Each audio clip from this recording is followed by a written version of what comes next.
আসসালামু আলাইকুম ভিউয়ার্স, আশা করি আপনারা সকলে অনেক ভালো আছেন। তো আজকের ভিডিওতে আমরা দেখব যে আপনি কিভাবে আপনার অনলাইনের মাধ্যমে হাতে থাকা ফোনটির মাধ্যমে সাবকাবলা দলিল বা বিক্রয় দলিল রেজিস্ট্রেশন ফিজ বা যে ফিজের হারটা আছে সরকারি কর্তৃকভাবে এবং যে আমাদের ভূমি মন্ত্রণালয় থেকে যেগুলো আর কি নির্দেশ আছে তাই আজকে দেখে নেব এবং সঠিক নিয়মগুলো কি কি তাই আজকে আপনাদেরকে দেখিয়ে দেব। তো মূল কাজটির আগে আপনারা প্লে স্টোরে গিয়ে জাস্ট দলিল সেবা অ্যাপ্লিকে সার্চ করে দলিল সেবা অ্যাপটি ডাউনলোড করে নেবেন। জাস্ট আমি এখন দলিল সেবা অ্যাপে ওপেন করে নেব। তো একটু যদি ব্যাকে আসি, এখান থেকে দেখেন যদি আমরা এইদিকে আসি হচ্ছে আপনাদের তথ্য সেবার এখানে আসবেন, এসে একদম 3 নম্বর অপশনে দেখবেন দলিল পরিচিতি ও ফিজের হার, এইখানে চাপ দিবেন।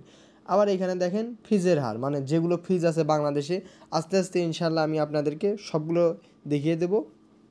তো এখানে আমাদের দেখাবো যে আপনারা এখানে দেখেন সাবকবলা বা বিক্রয় দলিল রেজিস্ট্রেশন ফিজ, এখানে একটা চাপ দিয়ে নেব। তো জাস্ট দেখেন সব কিছু ওপেন হয়ে গিয়েছে, আমি আপনাদেরকে একটু পড়ে শোনাচ্ছি বিষয়টা। সাবকবলা বা বিক্রয় দলিল রেজিস্ট্রেশন ফি দলিল লিখিত মোট মূল্যের 1% টাকা, মানে যদি 1 লক্ষ টাকা হয় 1% টাকা আপনার কত হয় সেইটা আপনাকে এখানে দিতে বলেছে, লিখিত মোট রেজিস্ট্রেশন ফি। স্ট্যাম্প শুল্ক, এটাতে সেটা অনেকগুলো এখানে ধাপ আছে। স্ট্যাম্প শুল্ক দলিলে লিখিত মোট মূল্যের 1.5% টাকা। স্থায়ী সরকার কর দলিল লিখিত মোট মূল্যের, এটা কিন্তু আবারও বলছে এটা সাবকবলা দলিলের ক্ষেত্রে, কিন্তু এটা অন্য বিষয়ের ক্ষেত্রে সেটা অন্যটা। 3% টাকা হবে সিটি কর্পোরেশন বা এবং ক্যান্টনমেন্ট বোর্ড উপজেলাধীন নয় এর অধীন সম্পত্তি হলে হস্তান্তরিত সম্পত্তি দলিলে লিখিত মোট মূল্যে 2% টাকা। উৎসের কর 53H।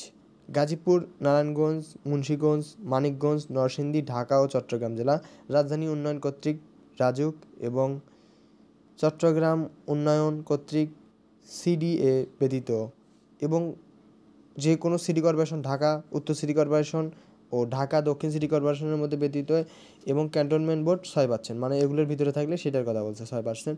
জেলা সদরে অবস্থিত পৌরসভার অধিভুক্ত এলাকা 6%, মানে জেলা যদি আপনি হচ্ছে পৌরসভার মানে ভিতরে হন সেক্ষেত্রে হচ্ছে 6%। তো এখান থেকে যদি আরও আসি তাহলে দেখা যাবে যে অন্য যে কোনো পৌরসভার অধিভুক্ত এলাকা 4%, অন্য এলাকা 2%, মানে বিশেষ দ্রব্য রাজুক, CDA, গণপূর্ত গ্রায়ন এর অধীন জমির উৎসের করের হার এবং এই নিবন্ধনের শেষ ভাগের পৃথক ছকে সংযুক্ত উৎসের কর। এখান থেকে দেখেন অনেকগুলো জেলার নাম উল্লেখ করে দেওয়া আছে, আবারও ঢাকা, মুন্সিগঞ্জ, এবং এখানে দেওয়া আছে যেগুলো সিস্টেম আছে ঢাকা জেলার গুলশান মডেল টাউন, বনানী, বারিধারা, মতিঝিল এবং দিলকুশা বাণিজ্যিক এলাকা আবাসিক 1600 টাকা প্রতি বর্গ কিলোমিটার, মাত্র প্রতি বর্গ কিলোমিটারে 1600 টাকা, কারণ ভ্যালুয়েশন আপনার দেখতে হবে জায়গাটার মূল্য কীরকম, কোটি কোটি টাকা মূল্য হয়ে থাকে।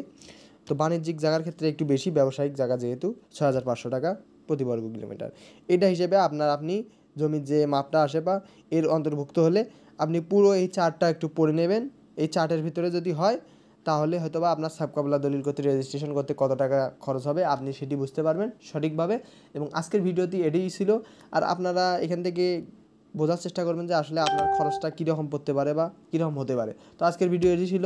সুস্থ থাকবেন, পরবর্তী ভিডিও আসা পর্যন্ত ভালো থাকবেন।